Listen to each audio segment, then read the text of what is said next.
হাওড়াঞ্চলে চাষের ক্ষতি কমাতে আজ থেকে শুরু হচ্ছে ধান চাল সংগ্রহ। বিশেষ পরিস্থিতিতে ক্ষতিগ্রস্ত কৃষকদের পাশে দাঁড়াতে ৬টি জেলায় এই কার্যক্রম ১২ দিন এগিয়ে আনা হয়েছে। উজানের ঢল আর ভারী বৃষ্টিতে ক্ষতিগ্রস্ত হাওড় অঞ্চলের ৬ জেলা নেত্রকোনা, কিশোরগঞ্জ, সুনামগঞ্জ, সিলেট, মৌলভীবাজার ও হবিগঞ্জের কৃষকদের বোরো ধান ও চাল সংরক্ষণে এই উদ্যোগ নিয়েছে সরকার। আসন্ন বোরো মৌসুমে অভ্যন্তরীণ বাজার থেকে ১৮ লাখ মেট্রিক টন ধান ও চাল কিনবে সরকার। এর মধ্যে ৫ লাখ মেট্রিক টন ধান, ১২ লাখ মেট্রিক টন সিদ্ধ চাল এবং ১ লাখ মেট্রিক টন আতপ চাল কেনা হবে। প্রতি কেজি ধান ৩৬ টাকা, সিদ্ধ চাল ৪৯ টাকা এবং প্রতি কেজি আতপ চালের সংগ্রহ মূল্য ৪৮ টাকা নির্ধারণ করা হয়েছে। এই সংগ্রহ কার্যক্রম চলবে ৩১ আগস্ট পর্যন্ত। এদিকে দেশের অন্যান্য জেলায় ৩রা মে থেকে ধান এবং ১৫ মে থেকে চাল সংগ্রহ কার্যক্রম শুরু হবে। হাওড়াঞ্চলে ধান চাল সংগ্রহ কার্যক্রম আজ থেকে শুরু করেছে সরকার। এ নিয়ে বিস্তারিত জানাতে আমাদের সাথে হবিগঞ্জ ও সুনামগঞ্জ থেকে যুক্ত হয়েছেন আমাদের সহকর্মীরা। প্রথমে যেতে চাই, হবিগঞ্জে আছেন সহকর্মী সনি আহমেদ চৌধুরী। সনি, সরকার তো বিশেষ পরিস্থিতিতে ক্ষতিগ্রস্ত কৃষকদের জন্য ৬টি জেলায় এগিয়ে আনা হয়েছে ধান চাল সংগ্রহ কার্যক্রম। তো আপনার এখানে এই কার্যক্রম কখন শুরু হবে, সব মিলে আর কি তথ্য আছে জানাবেন। টানা ভারী বর্ষণের কারণে কিন্তু হবিগঞ্জের হাওড়াঞ্চলে ধানের ব্যাপক একটি ক্ষতি হয়ে গেছে। এরই পাশে হাওড় এবং নন হাওড়ে ইতিমধ্যেই প্রায় ৩১% ধান কর্তন করা হয়েছে।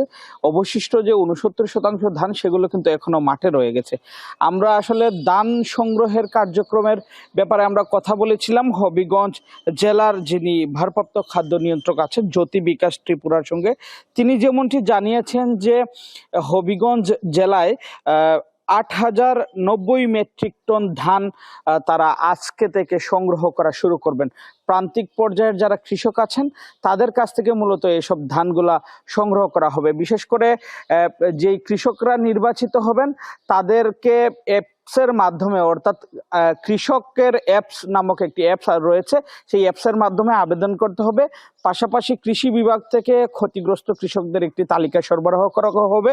সেই তালিকার যারা নির্বাচিত কৃষক হবেন, যারা আগে খাদ্য গুদামে আসবেন, তাদের ধান কিন্তু তারা খাদ্য গুদামে সরকারিভাবে বিক্রি করতে পারবেন। একটি জিনিস বলে রাখা প্রয়োজন যে টানা বৃষ্টির কারণে এবং রোদের দেখা না মেলায় কিন্তু যারা আগে ধান কেটে রেখেছিলেন খোলায় এবং বিভিন্ন জায়গায় স্তূপ করে, সেগুলো কিন্তু নষ্ট হচ্ছে। সেক্ষেত্রে আর্দ্রতার পরিমাণ সরকার নির্ধারণ করে দিয়েছে 14%। সেক্ষেত্রে রোদের দেখা না মিললে আসলে খাদ্য গুদামে ধান দিতে গিয়ে কৃষকদের একটু বেগ পেতে হবে। আমরা কৃষকদের সাথে কথা বলেছিলাম, তারা যেমনটি বলছেন যে রোদের অভাবে কিন্তু ধানগুলা পচে নষ্ট হচ্ছে।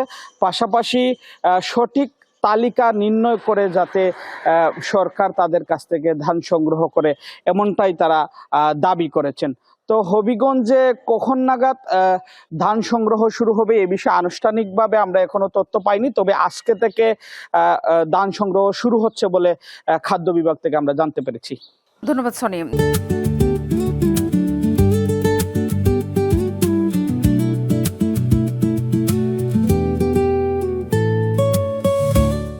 আমরা শুনছিলাম হবিগঞ্জের তথ্য। এবার যাব সুনামগঞ্জে, সেখানে আছেন সহকর্মী সাইদুর রহমান আসাদ। আসাদ, আমাদের হবিগঞ্জের সহকর্মী যেমনটা বলছিলেন, উদ্ভূত পরিস্থিতিতে আসলে সেখানে মাত্র ৩০% ধান কাটতে পেরেছে কৃষক, বাকি ৭০% এখনো কাটা বাকি। আর এর মধ্যেই তো সংগ্রহ হয়েছে যে ধান চাল সংগ্রহ কার্যক্রম। তো আপনার এখানে আজকে কখন এই কার্যক্রম শুরু হবে, আর এখনো কৃষকদের কত শতাংশ ধান কাটা বাকি, সব মিলে জানাবেন কি তথ্য আছে। অর্থাৎ গতকাল পর্যন্ত যে তথ্য আমরা পেয়েছি, সুনামগঞ্জে হাওড় এবং নন হাওড় মিলিয়ে ৫৯% ধান কাটা হয়েছে। অর্থাৎ বলা যায় যে আরো ৩৯% ধান রয়ে গেছে। তো আজকে সরকার যে আনুষ্ঠানিকভাবে ধান কেনা শুরু করছে, সেটা আমরা দায়িত্বশীলদের সঙ্গে কথা বলেছি। তারা জানিয়েছে আজ বিকেল ৪টায় আনুষ্ঠানিকভাবে এই সুনামগঞ্জে ধান কেনা কার্যক্রম উদ্বোধন করবেন সরকার। এবার প্রতি কেজি ধানের মূল্য ৩৬ টাকা এবং প্রতি মন ধানের মূল্য ১৪৪০ টাকা নির্ধারণ করেছে। তবে এইবার সুনামগঞ্জ থেকে ২১,৩৪৯ মেট্রিক টন ধান আসলে সরকার কিনবে। তো যেহেতু বৈরী আবহাওয়ার কারণে সুনামগঞ্জে এবার পরিস্থিতি ভিন্ন। জলাবদ্ধতায় অনেক কৃষকের ফসল তুলিয়েছে, যারা আগে কেটেছেন তাদের ধানও খলায় পড়ে নষ্ট হচ্ছে, অঙ্কুর গজাচ্ছে, সেই কারণে তারা ধান শুকাতে পারছেন না। এবং এইটা নিয়ে আসলে এবার যদিও সরকার কৃষকদের কথা চিন্তা করে কৃষকদের স্বার্থে অনেকটাই আগে ধান কিনছে, এটা আসলে কৃষকদের জন্য বড় খুবই উপকার। কারণ বৈশাখের শুরুতেই যখন কৃষক তার ধান কাটতে যান তখন ঋণ করে সুদে টাকা নিয়ে ধান কাটেন। সরকার যেহেতু আগে থেকে ধান কাটছে, এটা কৃষকদের জন্য একটু বাড়তি সুবিধা।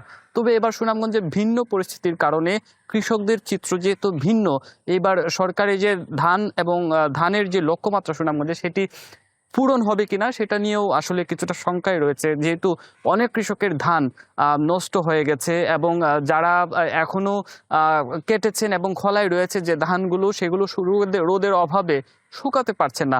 এই কারণে আসলে যদিও আজকে আনুষ্ঠানিকভাবে উদ্বোধন করা হবে, তবে আজকে আমরা যারা দায়িত্বশীল আছে জেলা খাদ্য নিয়ন্ত্রক কার্যালয়ে তাদের সঙ্গে কথা বলেছি, তারা বলছেন আজকে একজন কৃষকের কাছ থেকে তারা ধান কেনা আনুষ্ঠানিকভাবে উদ্বোধন করবেন এবং পরে হয়তোবা তারা লটারির মাধ্যমে এবং অন্যান্য যে কৃষকদের আগ্রহের উপর ভিত্তি করে তারা ধানের যে লক্ষ্যমাত্রা সেটা তারা নির্ধারণ করবেন। তো বলা যায় যে এবার এখন পর্যন্ত আজকে বিকাল 4টায় আনুষ্ঠানিকভাবে উদ্বোধন করা হবে। এরপরে আসলে কৃষকদের আগ্রহ এবং কি পরিমাণ ধান কৃষকরা বিক্রি করেন তার উপর বোঝা যাবে সাথী।